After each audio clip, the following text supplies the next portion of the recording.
السلام علیکم ورحمۃ اللہ۔ اب جب پوری قوم پی ایس ایل دیکھنے میں مصروف تھی، ایسے میں یہ تماش بین قوم فلاں ٹیم جیتے گی تو ڈھمکاں ٹیم جیتے گی، اس کے نعرے لگائے جا رہے تھے۔ اتنے میں انہی دنوں میں ہندوستان میں آل انڈیا مجلس اتحاد المسلمین کے ایک پروگرام میں ایک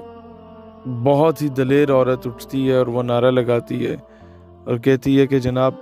پاکستان زندہ باد، اور وہ ایک مرتبہ نہیں کہ 2-3 مرتبہ جا کے یہ بات کرتی ہے۔ اور جب وہ یہ بات کرتی ہے تو وہاں پر لوگوں میں تھرتھلی مچ جاتی ہے۔ اسد الدین اویسی صاحب آ جاتے ہیں اور کہتے ہیں یہ آپ نے کیا کہہ دیا۔ اب ظاہر ہے انہوں نے اپنی پالیٹکس بھی تو کرنی ہے، بڑا ڈپلومیسی سے چلنا پڑتا ہے۔ وہ وہاں فوراً حمایت کا اعلان کرتے ہیں تو ظاہر ہے مسلمانوں کے لیے مشکلات جنم لے لیتی۔ اب ہمارے یہ جو ڈھگے بیٹھے ہیں حکام بالا میں، یہ پالیسی میکرز جو یہ پراپرٹی ڈیلرز بیٹھے ہوئے ہیں، ان ڈھگوں کو اتنا کم از کم چاہیے تھا۔ منظور پشتین کی تحریک چلتی ہے کے پی کے میں، انڈیا اس کو پوری طرح سے ایکسپلائٹ کرنے کی کوشش کرتا ہے۔ افغانستان میں 2 ایلیمنٹس ہیں، ایک وہ جو کہ اپوزیشن میں ہے طالبان، وہ پرو پاکستان ہے۔ جو گورنمنٹ میں ہے اشرف غنی اور یہ سارے الو کے پٹھے، دے آر اینٹی پاکستان، تو وہ اس کو ایکسپلائٹ کر رہے تھے۔ منظور نکلا تھا for the rights of their people, اور اسی چیز کو ایک قسم کی اینٹی پاکستان تحریک بنا کے انٹرنیشنل لیول پہ شو کیا گیا، جس سے پاکستان کے اداروں کا تشخص بڑا پامال ہوا۔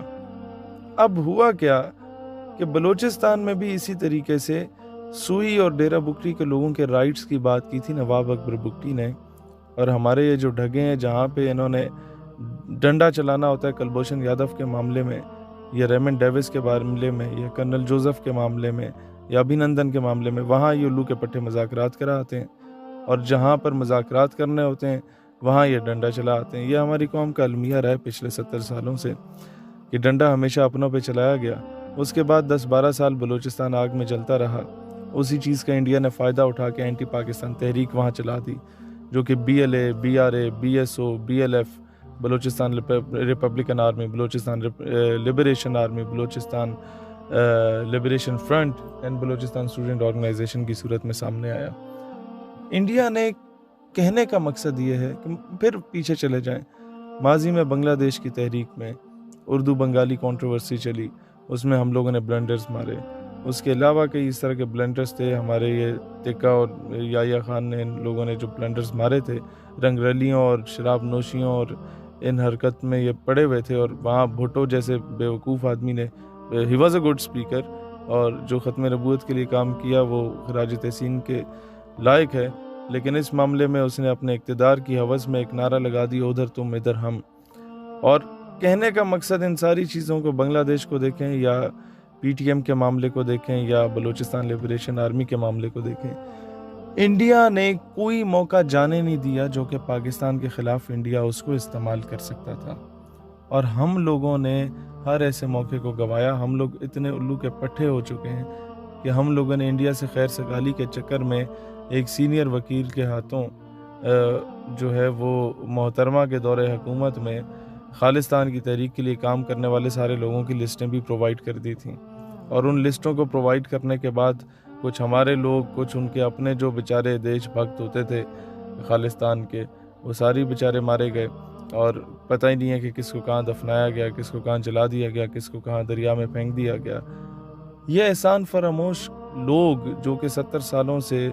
چاہے کسی بھی حالت میں، کسی بھی صورت میں، کسی بھی حلیہ میں ہم پہ مسلط رہے، ان الو کے پٹھوں میں سے بہت کم میں سمجھتا ہوں کہ اگر سنسیئر ہوا تو ہوا ہو۔ ان لوگوں نے ہمیشہ نیگیٹیولی ہی اس چیز کو دیکھا۔ آپ یہ دیکھیں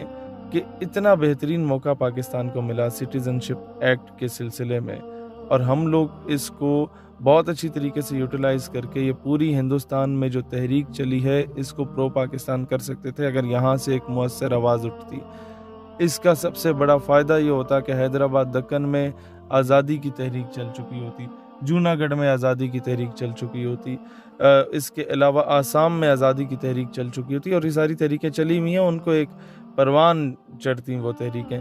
کشمیر کا سودا کر کے ان الو کے پٹھونے آدھا گھنٹہ ہمیں بکواس کرتے ہیں کہ کھڑے ہو، اور وہاں 130 بندوں کو ہندوستان سے یہ بلا لیتے ہیں کہ جناب آپ آ کے ادھر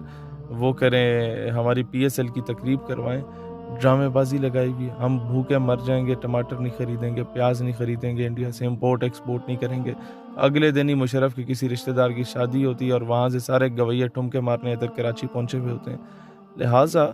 ضرورت اس امر کی ہے کہ ابھی گورنمنٹ اور یہ پالیسی میکرز اور یہ سارے پراپرٹی ڈیلرز جو ہیں نلو کے پٹھونے تو کرنا کچھ نہیں ہے۔ میں آپ قوم سے درخواست کرتا ہوں کہ ہر جلسے میں، پولیٹیکل جلسہ ہو یا ریلیجیس جلسہ ہو، ہندوستان کے مسلمانوں سے اظہار یکجہتی کی بات کریں اور گورنمنٹ کو فورس کریں کہ وہ عورت جس نے پاکستان زندہ باد کا نعرہ لگایا اس کو پاکستان اسائلم دے اور پاکستان اسے اپنی نیشنلٹی آفر کرے، تاکہ کسی بہانے وہاں پر ایک اسٹرانگ تحریک جنم لے جو کہ پاکستان کی فیور میں ہو۔ اور دوسری بات، PSL کے تمام میچز میں پاکستانی جتنے بھی ہیں ان سے درخواست ہے کہ کشمیری فلیگز لے کے جائیں۔ کوئی سکھ آپ کے آس پاس رہتا ہے اس کو ٹکٹ خرید کے لے دو اور خالصتان کا فلیگ پکڑا کے لے جاؤ۔ یہ ذمہ داری صرف ISI اور ہمارے MI کی نہیں ہوتی، بینگ اے پاکستانی ہم سب کی ذمہ داری ہے کہ ہم پاکستان کو ڈیفینڈ کریں اور دشمن کے مذموم عزائم میں ان کو ناکام کریں، دشمن کو کمزور کریں اور پاکستان کو حقیقی معنوں میں اسلامی جمہوریہ